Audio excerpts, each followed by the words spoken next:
And so when they called women of color to the table, to be part of the table, let's get communities of color involved,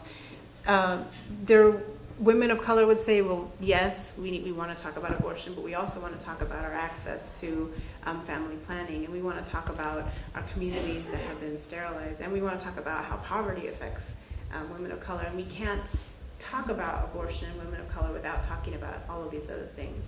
And so that was their push at that time. And out of that, we had a group of black women that met in 1994 and coined the term reproductive justice. And they really looked at, the equation they made was reproductive health and rights plus social justice equals reproductive justice. And that's like the shorthand to look at what it really means, right? It means all of these issues connecting with and intersecting with reproductive health and rights. And so I did a little image here for you. And this is one from my work with the National Latina Health Organization when we were developing curriculum for working with young women. If you imagine the self as the circle, correct? And then there are these larger concentric circles that represent family, that represent school, work, represent the church and the spiritual community, and represent the larger community. And you can also, these don't have to be what the circles are. It can be culture, it can be neighborhood, it can be state. But what it shows is that that self at the center does not exist without the other things. And so when we are working with people as providers, when I was working with young women in teen pregnancy prevention programs, I could not separate the self from those things. Another term we use to talk about this is intersectionality, and it's really big in our reproductive justice framework. For me, the term is very academic because I learned it when I was taking women's studies courses in college.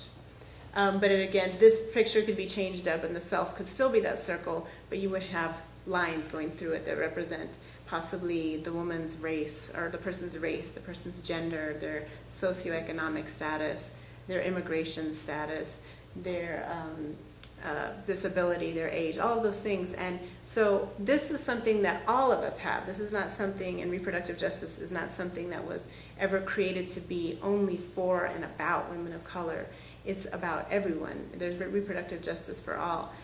But we cannot separate those identities, right? We do not walk into a clinic as just a body. We walk into a clinic as a body that has a brain, that has emotions, that has a situation that just happened outside with children or partner or work. And all those things come in together, all those identities come in together. The last thing I want to share with you on this slide is to look at what are the differences between reproductive health, reproductive rights, and reproductive justice. When we talk about reproductive health, the problem that's commonly addressed in a reproductive health framework is the lack of access to services, right? So it's a service delivery model. And the strategies are to improve and expand access to those services that are needed. The problem or the limitations that we have is that there's not really an investigation into what the root causes of those disparities are, which again sort of brings us back to this picture of an intersectional person, intersecting oppressions. And the focus on individual women does not lead to long-term change. As well, different women have differing levels of access to these services and education. So even though you provide a clinic, and I would think that especially somewhere like here, and even in Georgia, there are clinics in certain places, but there are so many rural areas that folks don't really have access to it. It's there, it exists, there's free services, but can they get there? Are the services they need there? Do they have translation? All of those things come into play. Reproductive rights is the second model that we've looked at, and it is a legal model. It's very much about identifying and protecting, creating laws and enforcing those laws for women's access to reproductive health services. So it actually asks women it can ask women and individuals to take action, to vote, to call their legislators, to do all these things to ensure that access, right? The limitation is that the choice is in the right is rooted in the rights of the individual, and it sort of overshadows that social context of where the individual comes from and where they make decisions. And it also makes assumptions about a certain level of knowledge about possibly a political process, having access to elected officials or decision makers, and also a fundamental belief that a political process works for you as an individual.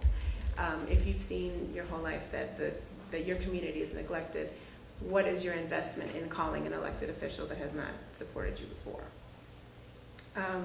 With reproductive justice, the problem is identified as this intersecting nature of oppressions of women and the way that it affects their ability to exercise their self-determination and have real choices. So the problem identified is reproductive oppression. And it's a movement-building model that relies heavily on promoting and supporting the leadership of the most marginalized women in our communities, and integrates grassroots and social justice issues and constituencies into this network of allied social justice and human rights organizations. If you leave here today with one thing from what I said, this would be the thing that I want you to leave here with. And this is sort of like the short, easy definition to remember of reproductive justice. So our core reproductive justice principles are that every woman has the right to have children and to make choices about the conditions under which she gives birth, right? This principle comes out of women of color's experience, of course, with our own fertility being manipulated in various ways, and it also comes out of current and past struggles sort of dealing with a very medicalized model of birth. So within the SisterSong community, we have a lot of women that are midwives and other birth workers, and a lot of them are indigenous women or African descendant women that are working on reclaiming what those birthing traditions are.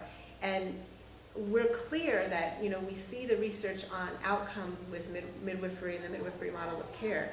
They're very positive compared to hospital outcomes. So we're very much in support of the right of women to choose how they give birth and to choose to have children if they so decide. The second principle, got our condoms and pills, is the right to not have children. So SisterSong is very much a pro-choice organization, and we believe in women's access to contraceptives as well as to abortion services. And the last one, and I think this is the one that really sets apart the reproductive justice model from the other frameworks, is that we believe in our right to parent the children we have. And I'll explain this by saying reproduction does occur physically, but there's a way in which reproduction of culture is transmitted through families and through communities. And when you start interfering with parents' right to parent their children in the different systems we've set up, then culture, there's an interruption in the transmission of culture. And that's why we end up having, again, these midwives that are looking at reclaiming what those traditions were. So we really look at the way that systems such as the justice system interferes with women's right to parent, with the way that immigration regulations interfere with parents' right to parent, foster care and other child welfare systems also. And so we not only believe in the right to parent, that's not sort of absolute. Of course, we have situations in which protection of the child has to come first.